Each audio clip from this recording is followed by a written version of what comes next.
Aba, ay ginataang talbos ng langka naman po ang aming inulam ngayong tanghalian. Grabe, hindi ko po in-expect na ganito pala kasarap ang dahon o talbos ng langka dahil ang alam ko po noon ay yung bunga lang ang pwedeng makain, ay pati pala yung dahon.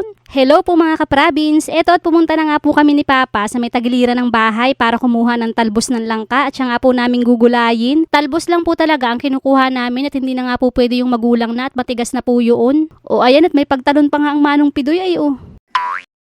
Kung mapapansin nyo po ay madami namang bunga aring puno ng langka. Ayan, nakikita nyo po ba yan lahat? Yang napakadaming bunga na yan.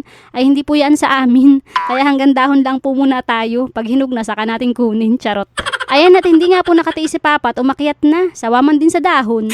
At ito na nga po lahat yung mga nakuha naming mga talbos ng langka. Ikinamada nga lang po namin ni Papa ng maayos yung mga dahon. Tas ay inumpisahan ko na rin pong gayatin. Ginayat-gayat ko na nga lang po yan sa maliliit lang po na gayat. Pero bago po yun ay tinanggal ko po muna yung pinakantangkay ng dahon at matigas po yun. At ito na po lahat yung mga nagayat ko. Pagkatapos po ay naghimay na ako na ring tapa na ilalahok natin sa talbos. At habang naghihimay po ako niyan ay isinalang na po ni Papa yung talbos ng langka para naman po mahalbusan muna. Nakaramdam na nga po ako dyan ng gutom kaya naman yung hinog na saging dito ay hindi nakaligtas. Abay, muntik na nga po akong mapakanta dyan ng One Little Monkey Humpy Dumpy.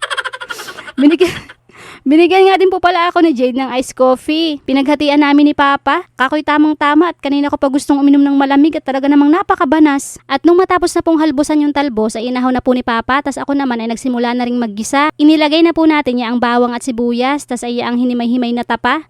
Maya-maya po ay isinunod na natin itong talbos ng langka. Hinalo-halo ko lang po ng kaunti at inilagay na rin po namin itong gatas ng baka. Yung gata po pala. Naglagay na rin po tayo dyan ng asin saka na rin paminta. At habang naghihintay ay nagbaak nga po muna si Papa ng buko at maigi din pong gawing buko juice. Tamang-tama sa mainit na panahon.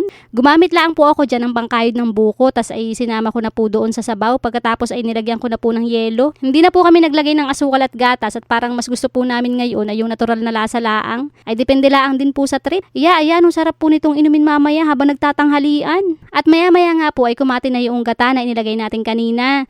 Kaya inilagay ko na po itong kakang gata na siya namang magpapalinamnam na maigi din sa ating gulay. Golay. Ayan at malapit-lapit na nga po itong maluto. At ilang sandali nga lang po ay eto na, luto na po ang ating ulam na ginataang talbos ng langka. Wow! Salamat sa Diyos sa biyaya sa araw-araw. Kumain na nga rin po kami kaagad at medyo inabot na rin po kami ng tanghali. Sa totoo lang po ay ngayon lang din po ako nakatikim ng talbos ng langka. Pero si Papa po ay nakakain na po nito noon nung may nagbigay daw sa kanya nakakilala. Nagulat nga daw po siya at kinakain daw po pala ang talbos ng langka. Hindi ko nga po in-expect na masarap po pala ang lasa nito. Para din po siyang talbos ng balinghoy o kamuting kahoy. Pero ito po ay wala kang malalasahan na kahit kaunting pait. Hindi ko lang din po alam kung dahil ba sa hinalbusan muna namin o sadyang hindi talaga siya mapait. Pinatikim ko nga din po yan sa iba naming kamag-anak. Nakikipagtalo nga po sa akin nung matikman nila. Abay, talbos daw po yan ng balinghoy. Kakoy, talbos nga ng langkayaan. Abay, gusto pa yata umabot pa kami sa korte para lang patunayan kung talbos nga yan ng langka. Ay siya, hanggang dito na lang po muna mga kaprabins. Maraming salamat sa panonood.